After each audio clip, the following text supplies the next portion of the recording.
Pendant le Covid, on a tout perdu, nos poissons et tout. On n'a pas eu l'accompagnement et on était au bord de la faillite. On a failli fermer, mais on s'est battu. À un moment donné, j'étais devenu le producteur, le comptable, le vendeur. Je faisais tout en même temps parce que je ne pouvais pas fermer.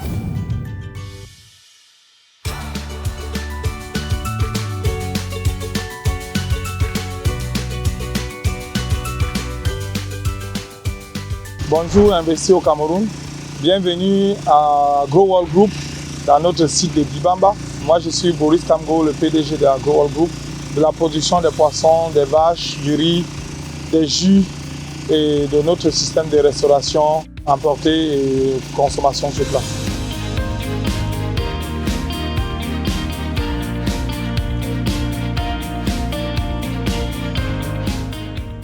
Le début a été très difficile. J'ai commencé avec des étangs derrière la maison de ma tante, les petits bacs. Je faisais des lapins, des petits bacs. J'ai élevé les sulus, mais à un moment donné, le marché n'était plus bon. Nous, on élevait à un moment donné, même les gens, on vendait même les gens du Nigeria. Mais quand le naira a chuté, c'était compliqué. Moi, je continue à faire des recherches. Je n'ai pas abandonné pour trouver comment je peux faire d'autres espèces. J'ai commencé à faire des formations sur le tilapia. Je suis reparti en Chine à l'école. Et pour me former, après je suis reparti au Vietnam. Pour chaque espèce au départ, j'ai fait venir des génitaires de la Hollande. J'ai fait venir 1500 génitaires. Mais aujourd'hui, j'en ai tellement. Parce qu'un tilapia par mois peut te donner 500 alevins. Aujourd'hui, nous produisons des génitaires pour les autres pays. Ça veut dire nous, on a acquis l'expérience pour faire les génitaires, les parents des génitaires. Là, on a plus de 10 000 pangasius à l'intérieur de ces bassins qui sont en prégrossissement. Donc, ils ont déjà 800 grammes. On va les séparer pour atteindre 1,5 kg bientôt pour passer à la vente. Aujourd'hui, au niveau du riz, nous sommes en train de travailler sur plus de 5 hectares et nous allons augmenter la capacité à plus de 20 hectares. Et nous avons une décortiqueuse de 150 kg/h. On va augmenter la capacité parce que vu la demande, nous voulons augmenter notre capacité et former d'autres petits producteurs à cultiver pour venir nous donner pour décortiquer.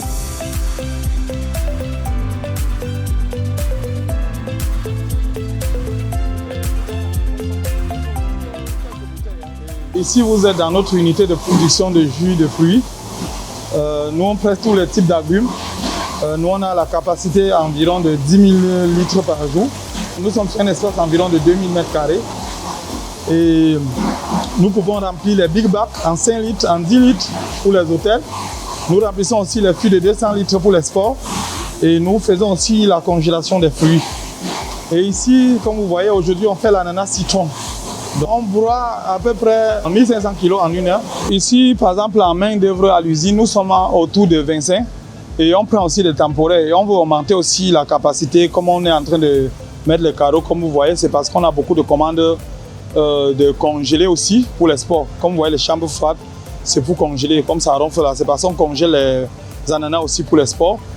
Et au champ, il y a environ une centaine de personnes, parce que nous sommes environ sur presque 300 hectares, mais on a 70 hectares en production et on est en train d'agrandir la production au fur et à mesure. Et sur la capacité de la machine, comme vous avez vu comme presse, on a une capacité de 10 000 litres par jour. Et nous répondons aussi à la demande parce qu'il y a beaucoup de producteurs qui produisent les ananas, les pastèques et pendant la forte saison, n'arrivent pas à vendre.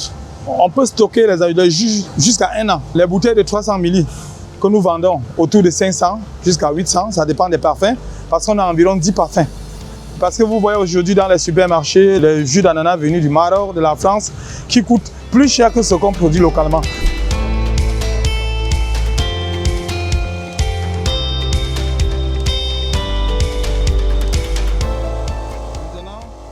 Quand vous avez acquis l'espace, souvent il y a des gens qui viennent pour dire c'est la personne qui vous a cédé n'était pas la bonne personne. Aussi au niveau financier, on a eu des problèmes pendant le Covid. On a vraiment tout perdu. Parce que pendant le Covid, on a tout perdu, nos poissons et tout. On n'a pas eu l'accompagnement et on était au bord de la faillite. On a failli fermer.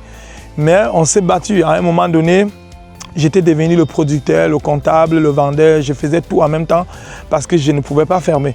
Je n'avais pas l'argent pour payer des employés et j'étais obligé de me battre, de me renfermer sur moi-même pour produire. Nous cultivons ici les ananas et les agrumes. Et nous avons presque 3000 pieds de corossol. Et nous avons un marché par exemple sur les feuilles de corossol. Nous livrons à l'export. Et vous allez voir de l'autre côté aussi les pruniers, les manguiers et tout. Nous utilisons les mangues pour faire les jus d'ananas en mangue. Et vous allez voir les citronniers. Et tout ça, c'est qu'on utilise aussi pour faire les jus.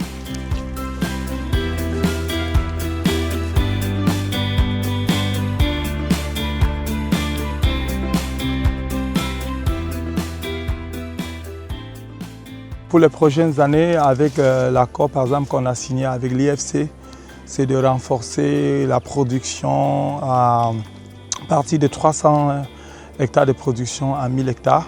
On va travailler uniquement sur la transformation des agrumes, des fruits.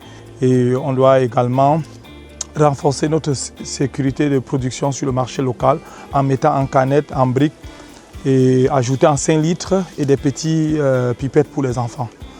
Et au niveau de l'aquaculture, nous avons des accords avec des partenaires aux États-Unis pour faire une production industrielle de poissons de 5 à 10 000 tonnes par an et faire une usine d'aliments de poissons sur la Dibamba aussi. Et on va partir de 150 emplois à 500, après de 500 à 3000 emplois.